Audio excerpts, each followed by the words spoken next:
23 বছরের প্রার্থী 16 বছরে ভোটার করার প্রস্তাব দিচ্ছে এনসিপি। রাজনীতির সুযোগ পেলে নৈরাজ্য সৃষ্টি করবে আওয়ামী লীগ।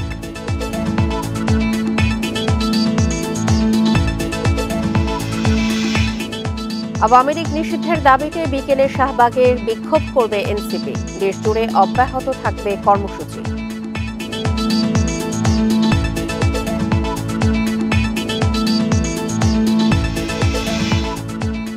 ঐকমত্য কমিশনের সুপারিশে অনির্বাচিতদের দায়িত্ব দেওয়ার প্রচেষ্টা দেখছেন বিএনপি মহাসচিব। কারো ফায়দা হাসিলের এজেন্ডা যেন গুরুত্ব না পায়।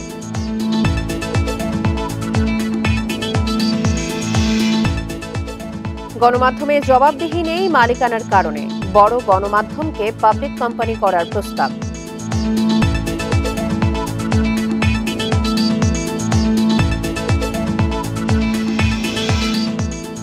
মিয়ানমারে ত্রাণ করিডোর খুললে মিলতে পারে জাতিসংঘের বাড়তি সুবিধা, ঝুঁকি যাচাইয়ের তাগিদ।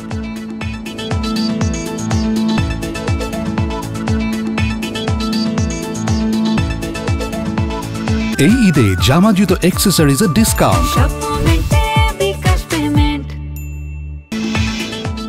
স্বাগত বিরতিহীন সংবাদ দুপুরে, আপনাদের সাথে আছি সঞ্চারী মতিউত্তমা। শুনছিলেন শিরোনাম, চলে যাচ্ছি পুরো খবরে। নির্বাচনে প্রার্থিতার বয়স ন্যূনতম 23 এবং ভোটার হবার বয়স 16 বছর করার প্রস্তাব জাতীয় ঐকমত্য কমিশনে দিচ্ছে জাতীয় নাগরিক পার্টি। এছাড়া 72-এর সংবিধান নিয়েও তাদের রয়েছে নিজস্ব পর্যবেক্ষণ। আর এসব নিয়েই কাল কমিশনে লিখিত মতামত দিচ্ছে তারা। পাশাপাশি রাজনীতির সুযোগ পেলে নৈরাজ্য সৃষ্টি করবে আওয়ামী লীগ। রাষ্ট্র সংস্কারে জাতীয় ঐকমত্য কমিশনের লিখিত প্রস্তাব জমা ও সমন্বয় কমিটি পরিচিতি উপলক্ষে বাংলা মোটরে জাতীয় নাগরিক পার্টির সংবাদ সম্মেলন। এতে জানানো হয় রোববারই এসব প্রস্তাব কমিশনে জমা দেবেন তারা। এ সময় দলের যুগ্ম আহ্বায়ক সারোয়ার তুষার জানান, কমিশন 166টি সংস্কার প্রস্তাবের 111টি সংলাপ ছাড়াই বাস্তবায়ন সম্ভব জানালেও এসব সুপারিশের উপর আলোচনার প্রয়োজন রয়েছে। 111টি যে সংস্কার সুপারিশ, তার মধ্যে কিছু কিছু জায়গায় আমাদের কাছে মনে হয়েছে যে এগুলোর ক্ষেত্রে আলোচনার দরকার আছে। তো আমরা সেইটার ক্ষেত্রে কমিশনের কাছে জানতে চাইব যে কি ভিত্তিতে আপনারা আলোচনা ছাড়া ওই 111টা বাছাই করলেন। এটা আমাদের তাদের কাছে প্রশ্ন থাকবে, কারণ ওখানে অনেকগুলো জিনিস আছে যেগুলো আমাদের কাছে মনে হয়েছে যে গ্রেটার আলোচনা দরকার আছে। আর আওয়ামী লীগের রাজনীতিতে ফেরা প্রশ্নে তুষার বলেন, এই দলটি দেশবিরোধী শক্তি, সুযোগ পেলে দেশ অস্থিতিশীল করতেই মাঠে নামবে তারা। আওয়ামী লীগ এখন পরিষ্কারভাবে একটা দেশবিরোধী শক্তি এবং ভারতের এজেন্ট। তারা যদি আন্দোলনে নামে, সেটাকে আমরা আন্দোলন বলবো না, তারা একটা দেশকে অস্থিতিশীল করার জন্য নামবে।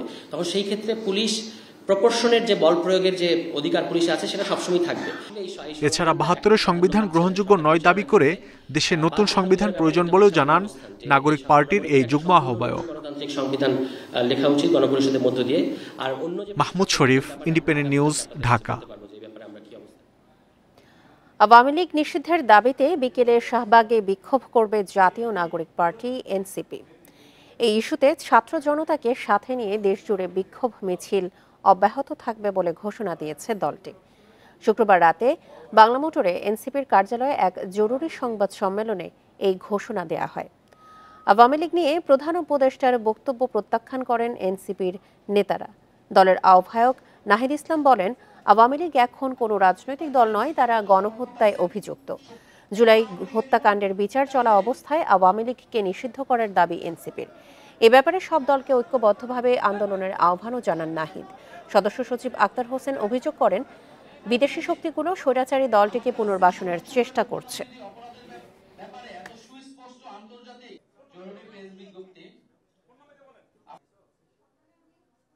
রাজনীতিবিদরাই নির্ধারণ করবে রাজনীতির ঘটনা প্রবাহ বা চলমান যা কিছুই পরবর্তী রাজনীতি কোন দিকে যাবে, সেটি রাজনীতিবিদদের হাতেই থাকা উচিত। তো সেই জায়গায় আমরা সন্দিহান বলেই আজকে গতকাল আমার স্ট্যান্ডটি নিতে হয়েছে। এনসিপি জুলাই গণহত্যা সহ বিগত ফ্যাসিবাদী রেজিমে সংগঠিত অপরাপর গণহত্যা ও মানবতাবিধি বিরোধী অপরাধের বিচারের নিশ্চয়তা চায়। বিচার চলাকালীন আওয়ামী লীগের নিবন্ধন বাতিল করতে হবে এবং এই মাফিয়া গোষ্ঠীর রাজনীতিতে ফেরানোর যে কোনো প্রচেষ্টাকে এনসিপি প্রতিহত করার অঙ্গীকার ব্যক্ত করছে। ঐকমত্য কমিশনের সুপারিশে অনির্বাচিত ব্যক্তিদের রাষ্ট্রীয় দায়িত্ব দেওয়ার প্রচেষ্টা দেখছেন বিএনপি মহাসচিব মির্জা ফখরুল ইসলাম আলমগীর। একে অনাকাঙ্ক্ষিত বলেও মনে করেন তিনি। তার দাবি, কমিশনের সুপারিশের সাথে কয়েকটি বিশেষ রাজনৈতিক দলের বক্তব্য বিবৃতির মধ্যে মিল রয়েছে, যা জনমনে শঙ্কা তৈরি করতে পারে। গাজাতে যে নির্মম জঘন্য হত্যাকাণ্ড ইসরায়েল চালাচ্ছে, তার তীব্র নিন্দা জানাচ্ছি। সমসাময়িক প্রসঙ্গে কথা বলতে গুলশান অফিসে বিএনপির সংবাদ সম্মেলন। এর শুরুতেই গাজায় ইসরায়েলি বর্বরতা ও নিহত ফিলিস্তিনিদের স্মরণ করেন দলটির মহাসচিব। পরে কথা বলেন নির্বাচন সংস্কার ও জাতীয় ঐকমত্য কমিশনের সুপারিশ প্রসঙ্গে। এ সময় অন্তর্বর্তী সরকারকে নিরপেক্ষ থাকার পরামর্শ দিয়ে তার আহ্বান, কারো ফায়দা হাসিলের এজেন্ডা যেন তাদের কর্মপরিকল্পনার অংশ না হয়। আমরা এমন কোনো পদক্ষেপ নিতে পারি না যাতে করে ফ্যাসিবাদ বিরোধী জাতীয় ঐক্য গণ ঐক্য বিনষ্ট হয় অথবা ফাটল ধরে। সুতরাং অন্তর্বর্তী সরকারকে সর্বোচ্চ নিরপেক্ষতার অবস্থান বজায় রাখতে হবে। কোনো মহলকে রাজনৈতিক ফায়দা হাসিলের এজেন্ডা যেন সরকারের কর্মপরিকল্পনার অংশ না হয়, সেদিকে সজাগ দৃষ্টি রাখতে হবে। এ সময় তার অভিযোগ, জাতীয় ঐকমত্য কমিশনের সুপারিশ ও কমিশন সদস্যদের নানা সময়ে দেয়া বক্তব্যের সঙ্গে কয়েকটি রাজনৈতিক দলের বক্তব্যের মধ্যে মিল পাওয়া যাচ্ছে, যা জনমনে প্রশ্ন সৃষ্টি করছে।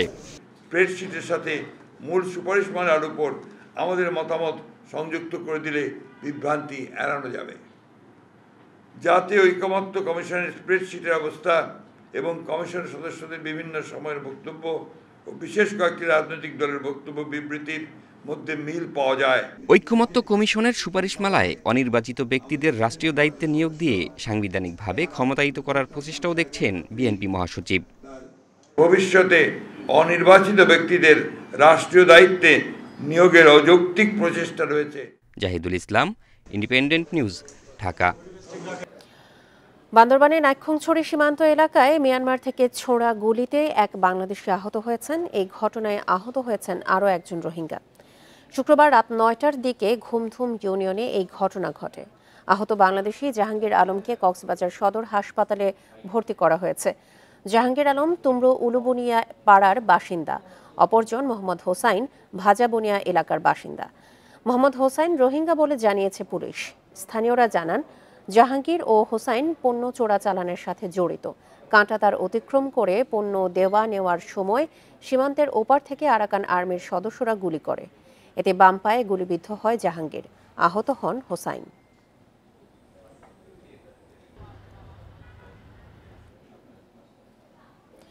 দেশের করিডোর দিয়ে মিয়ানমারে ত্রাণ পাঠানো গেলে রোহিঙ্গা প্রশ্নে জাতিসংঘের কাছ থেকে মিলতে পারে বাড়তি সুবিধা। তবে এক্ষেত্রে দেশটির পরিস্থিতি নিবিড়ভাবে খতিয়ে দেখতে বলছেন বিশ্লেষকেরা। পাশাপাশি দিচ্ছেন ক্ষমতাধর দেশগুলোর সঙ্গে কূটনৈতিক তৎপরতা বাড়ানোর পরামর্শ। কক্সবাজারে রোহিঙ্গা ক্যাম্প পরিদর্শন করেন জাতিসংঘ মহাসচিব অ্যান্টনিও গুতেরেস। মিয়ানমারের আরাকানে ত্রাণ পাঠাতে বাংলাদেশের মধ্য দিয়ে মানবিক করিডোরের প্রস্তাব দেন তিনি। সাবেক রাষ্ট্রদূত এম হুমায়ুন কবির বলেন, গত ৮ বছরে রোহিঙ্গা সংকট সমাধানে সফল হয়নি বাংলাদেশ। এমন অবস্থায় জাতিসংঘ মহাসচিবের প্রস্তাব বিবেচনা করা যেতেই পারে। এটা একটা নতুন এক্সপেরিমেন্ট হতে পারে এই রোহিঙ্গা সমস্যা সমাধানের জন্য। জাতিসংঘের মহাসচিব বিষয়টা নিয়ে আলোচনা করেছেন। আমার ধারণা এই উদ্যোগে যদি আমরা সহযোগী হতে পারি, তাহলে জাতিসংঘের কাছ থেকে এই সমস্যার সমাধানের ক্ষেত্রে হয়তো আমরা আরেকটু বাড়তি সুযোগ বা বাড়তি সুবিধা পাওয়ার একটা সম্ভাবনা আছে, যদি সেটাকে আমরা কূটনৈতিকভাবে ব্যবহার করতে পারি। তবে নিরাপত্তা বিশ্লেষক শাফকাত মুনির বলছেন, করিডোর কেন প্রয়োজন এবং নিরাপত্তা কে দেবে সেসব আগে নিশ্চিত হতে হবে। ভূ রাজনৈতিক দিকগুলো পর্যালোচনা করতে হবে। মিয়ানমারে বর্তমানে যেরকম একটা বিস্ফোরণমুখ পরিস্থিতি, যুদ্ধ পরিস্থিতি, অভ্যন্তরীণ সংঘাত, গৃহযুদ্ধ, যেটাই আমরা বলি না কেন, সেরকম একটি পরিস্থিতিতে একটা হিউম্যানিটেরিয়ান করিডোর বা এই ধরনের যে আলোচনাগুলো এসছে, সেটাকে সার্বিকভাবে আমাদেরকে বিবেচনা করতে হবে এবং আমাদের দেখতে হবে এটাতে আমাদের জাতীয় স্বার্থ সম্পূর্ণভাবে রক্ষা হচ্ছে কিনা, এবং দ্বিতীয়ত আমাদের যেটা লক্ষ্য, যে আমরা কি এই বলপূর্বক বাস্তুচ্যুত রোহিঙ্গা জনগোষ্ঠীকে তাদের দেশে ফেরত পাঠাতে পারছি কিনা। কিন্তু রোহিঙ্গা সংকট সমাধানে জাতিসংঘের ভূমিকার ওপর আস্থা রাখতে পারছেন না আন্তর্জাতিক সম্পর্ক বিশেষজ্ঞ অধ্যাপক ডক্টর ইমতিয়াজ আহমেদ। গুরুত্ব দেওয়া দরকার যেসব দেশ আসলেই ক্ষমতা রাখে এমনকি আমি যদি বলি যুক্তরাষ্ট্র, ঠিক একইভাবে চীন তো আছেই, আমি মনে করি ভারতও ভূমিকা রাখতে পারে। সেই দেশগুলো আরও গুরুত্বপূর্ণ এই সমাধানের। যার ক্ষমতা খুব একটা নেই তার পিছনে যদি আমি ছুটি, তাহলে যাদের ক্ষমতা আছে তারা হয়তো পিছপা হয়ে যেতে পারে। তারা হয়তো বলবে যে যা কোন বাংলাদেশ যাচ্ছে জাতিসংঘ, ঠিক আমরা তাহলে আর এই ব্যাপারে আর কোনো নজর দিব না। মানবিক করিডোর নিয়ে বিশেষজ্ঞ ব্যক্তি ও প্রতিষ্ঠানের মত নেয়ার তাগিদ দিয়েছেন বিশেষজ্ঞরা। শাহাদাত স্বপন, ইন্ডিপেন্ডেন্ট নিউজ, ঢাকা। সংস্কারের বিষয়ে বিভিন্ন কমিশনের 166টি সুপারিশের মধ্যে 140টির বিষয়ে একমত হয়েছে খেলাফত মজলিস। দুপুরে জাতীয় সংসদ ভবনের এলডি হলে জাতীয় ঐকমত্য কমিশনের সঙ্গে বৈঠক শেষে কথা জানান দলটির মহাসচিব আহমেদ আব্দুল কাদের। সংবিধানে মহান আল্লাহর উপর বিশ্বাস ও আস্থা রেখে বহুত্ববাদ অপসারণেরও সুপারিশ করেছে দলটি। মহাসচিব জানান, সংবিধানে গণতন্ত্রই যথেষ্ট, আলাদা করে আর বহুত্ববাদের দরকার নেই। তিনি বলেন, সংবিধানে ইসলাম বিরোধী কোনো ধারা থাকবে না, তা স্পষ্ট করতে হবে। এছাড়া সকল নির্বাচনে নারীদের সরাসরি ভোট চান তারা। আর সংসদের মেয়াদ 5 বছরের পক্ষে মত দলের। রাষ্ট্রপতির ক্ষমার বিষয়ে বোর্ড গঠনের পরামর্শ তাদের। এছাড়া নির্বাচনের আগেই প্রয়োজনীয় সংস্কার চায় দলটি। আওয়ামী লীগের আগে বিচার করতে হবে, তারপর দলটিকে নির্বাচনের সুযোগ দেওয়ার পক্ষে খেলাফত মজলিস।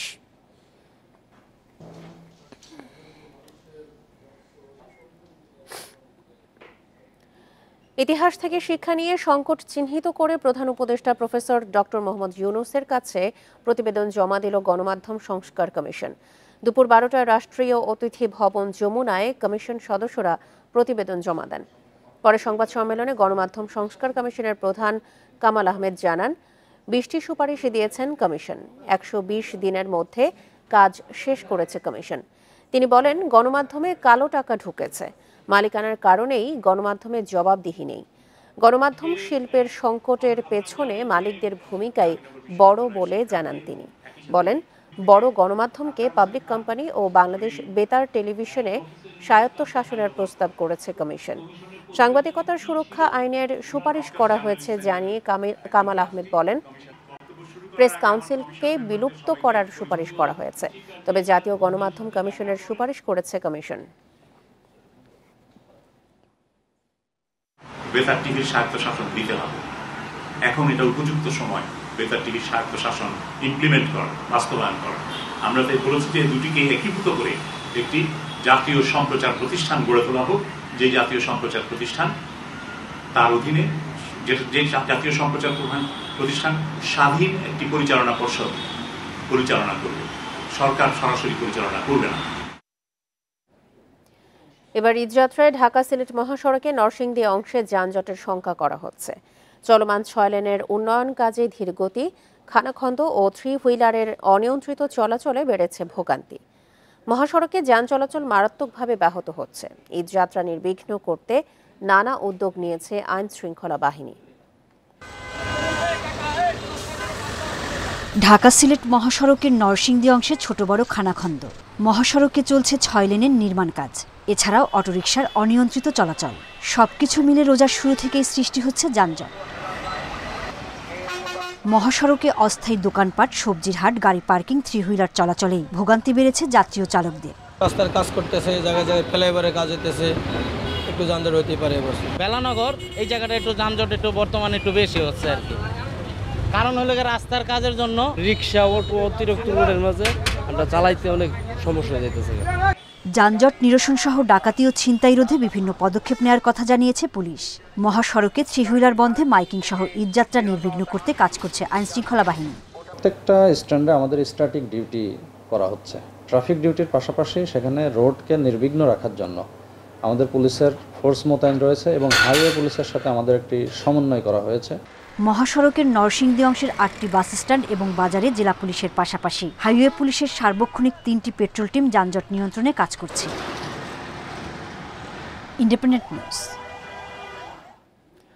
সুনামগঞ্জে লাখো মানুষের জীবন জীবিকার একমাত্র ভরসা হাওরের বড় ফসল। আর এই হাওরের বুক চিরেই ফের শুরু হয়েছে সড়ক নির্মাণের কাজ। শান্তিগঞ্জে সাংহাই হাওরে 4 কিলোমিটার সড়কের কাজ চলছে ধান নষ্ট করে।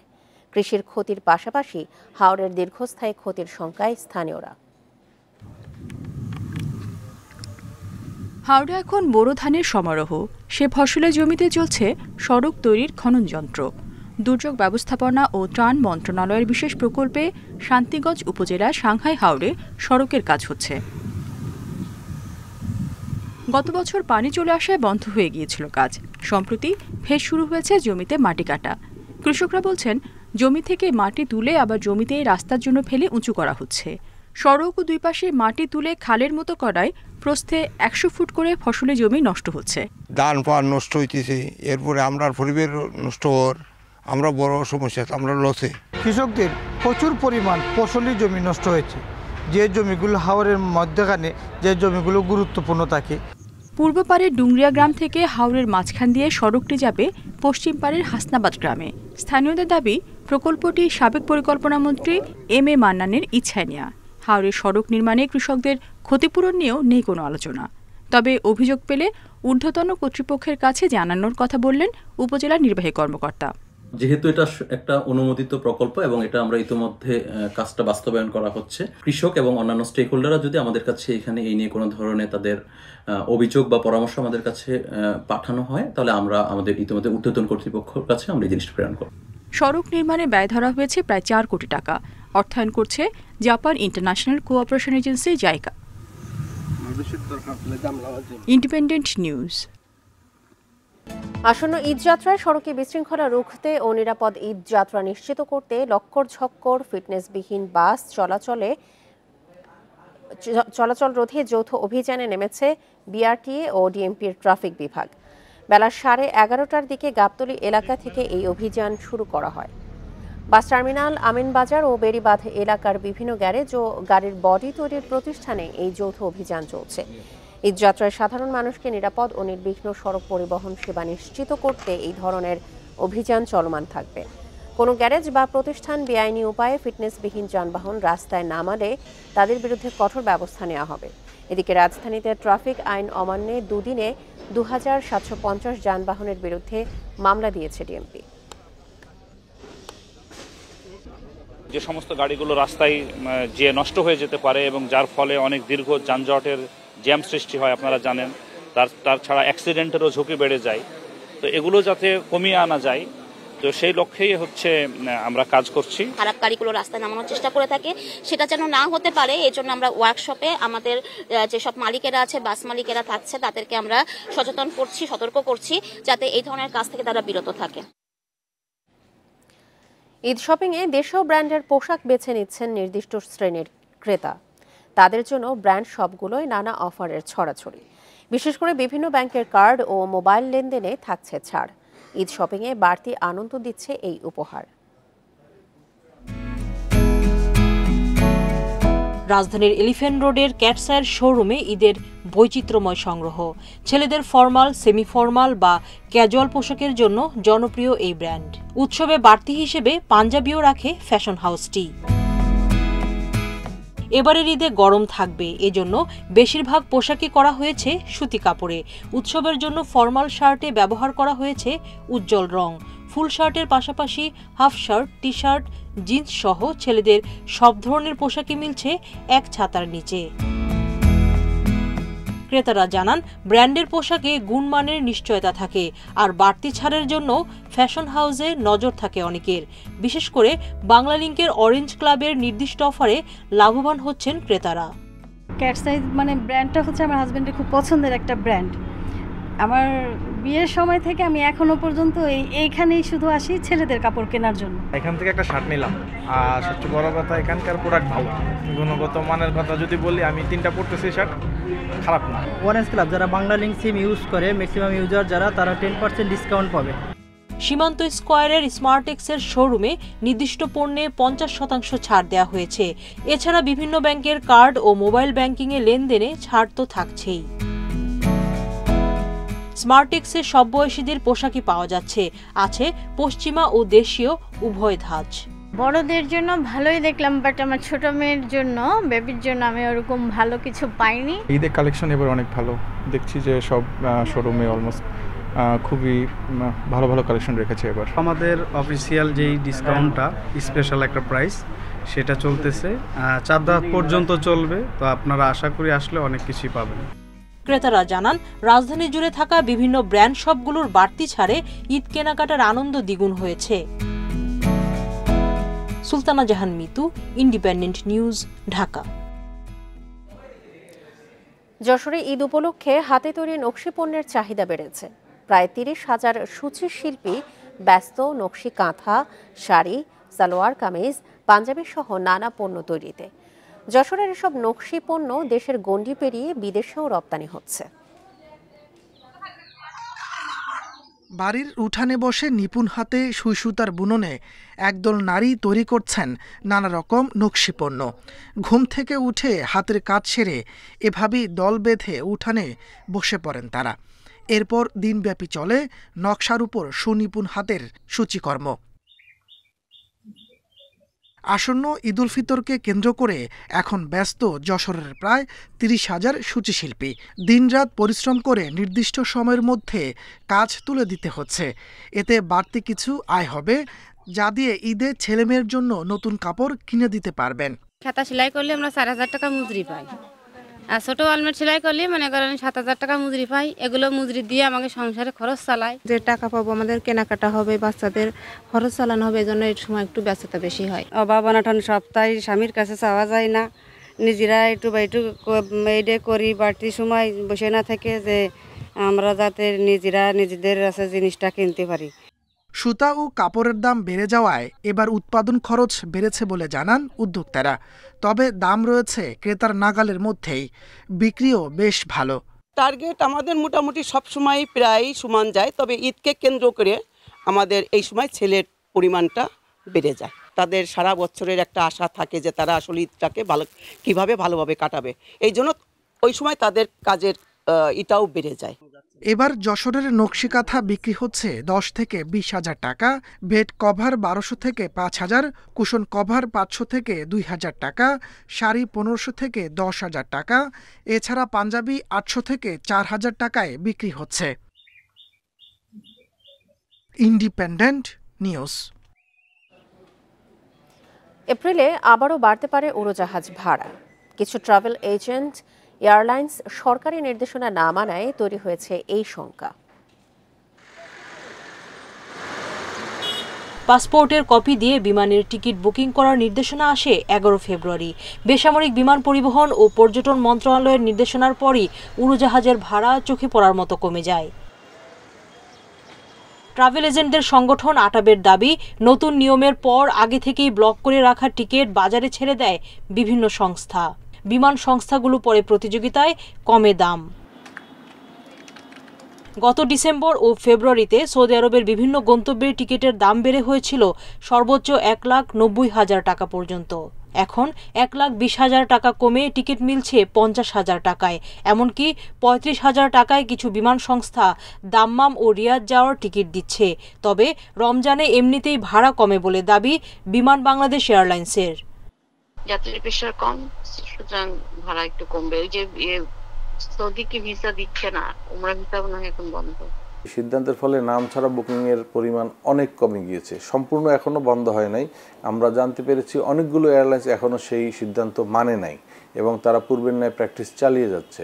তাদের সাথে কিছু কিছু এজেন্সিও এই কাজগুলো করে। তো এই জায়গাটাকে সরকারকে দেখতে হবে যাতে সবাই সিদ্ধান্তটা মানে।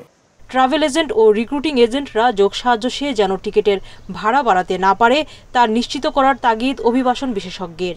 এইটা নিয়ন্ত্রণ করাও সম্ভব যদি আমরা এটা অনলাইন হোক এবং বিশেষ করে সিভিল এভিয়েশন মিনিস্ট্রি এবং প্রবাসী কল্যাণ মন্ত্রণালয়ের মধ্যে একটা ভালো সমঝোতা থাকে। অনলাইনে আমরা মনিটর করতে পারি যে একটা রুটে নর্মালি কোন প্রাইসটা থাকে এবং কোন প্রাইসে অ্যাকচুয়ালি টিকিটটা কেনা হচ্ছে। আটাব জানায়, দেশে বৈধ ট্রাভেল এজেন্সি আছে 5,500, কিন্তু টিকিট ব্লকের অভিযোগ আছে 40 থেকে 50টির বিরুদ্ধে। সিন্ডিকেট ভাঙার তাগিদ আটাবের।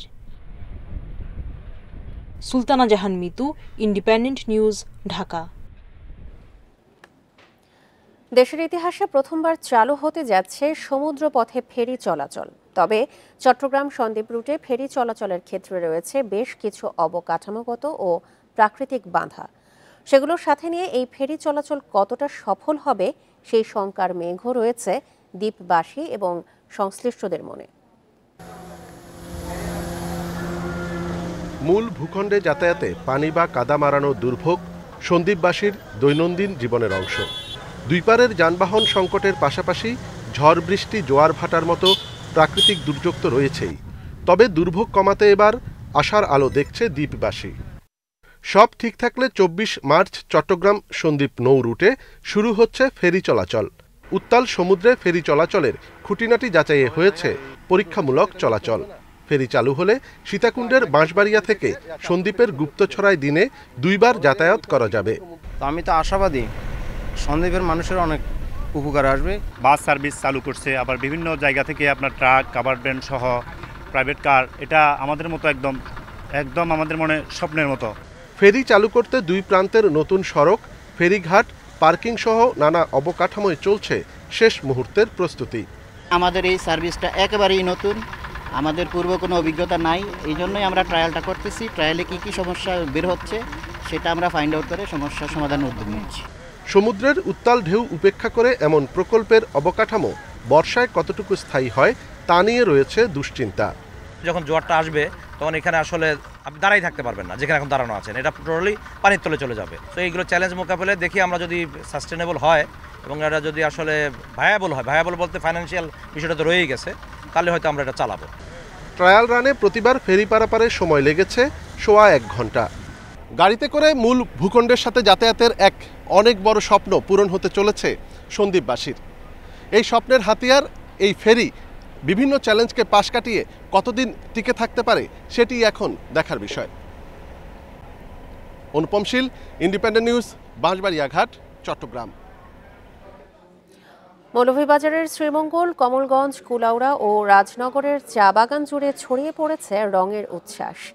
চা শ্রমিকরা মেতেছেন ফাগুয়ার রঙে, নাচ, গান, রং খেলায় এবং লোকজ আয়োজনে পালন করছে ফাগুয়া উৎসব।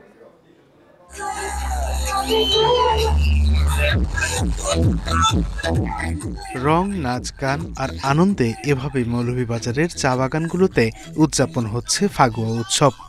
ফাগুয়ার রঙে মাতোয়ারা চা শ্রমিকরা একে অপরকে আবির ও রং মাখিয়ে সৌহার্দ্য বিনিময় করছেন। দোল পূর্ণিমা তিথিতে মৌলভীবাজারের চা বাগানগুলোতে শুরু হয় রঙের খেলা। ধর্মীয় ঐতিহ্য রক্ষার পাশাপাশি চলে নাচ, গান ও বিভিন্ন লোকজ আয়োজন। এই উৎসব দোল পূর্ণিমার পর আমরা 15 থেকে 20 দিন যাবৎ আয়োজন করে থাকি। আর চা শ্রমিকরা আপনারা জানেন অনেক কষ্টে বসবাস করে, কিন্তু এই 15-20 দিন একসাথে হয়ে একাত্মতা পোষণ করে আমরা এই অনুষ্ঠান পালন করি।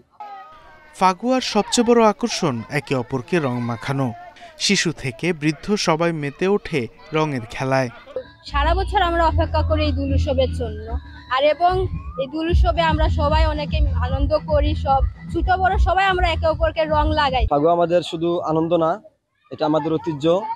আমরা 7 বছর ধরে এই ঐতিহ্য ধরে রেখেছি। ফাগুয়াটারে ভিন্ন ভিন্ন বাগানে তারা যেহেতু আয়োজন করছে, একটু স্বল্প পরিসরে হচ্ছে, সেক্ষেত্রে আমরা সিকিউরিটি কনসার্নটা নিশ্চিত করে দিচ্ছি এবং বাগান যাতে তাদের এই উৎসব পালনে কোনো ধরনের প্রতিবন্ধকতা সৃষ্টি না করে তারা যাতে স্বাধীনভাবে স্ব-আনন্দে তাদের এই উৎসবটা পালন করতে পারে, সেই পরিবেশ আমরা নিশ্চিত করে রেখেছি। টানা 3 সপ্তাহ জেলার 92টি চা বাগানে ফাগুয়া উৎসব চলবে। Independent news. আর এই ছিল এখনকার মতো বিরতিহীন সংবাদ দুপুরে। এছাড়া ইন্ডিপেন্ডেন্ট টেলিভিশনের সব খবর আরও বিস্তারিত জানতে চোখ রাখুন ফেসবুক, ইউটিউব এবং এক্সে। এতক্ষণ সাথে থাকার জন্য ধন্যবাদ সবাইকে। আমন্ত্রণ পরের আয়োজনে।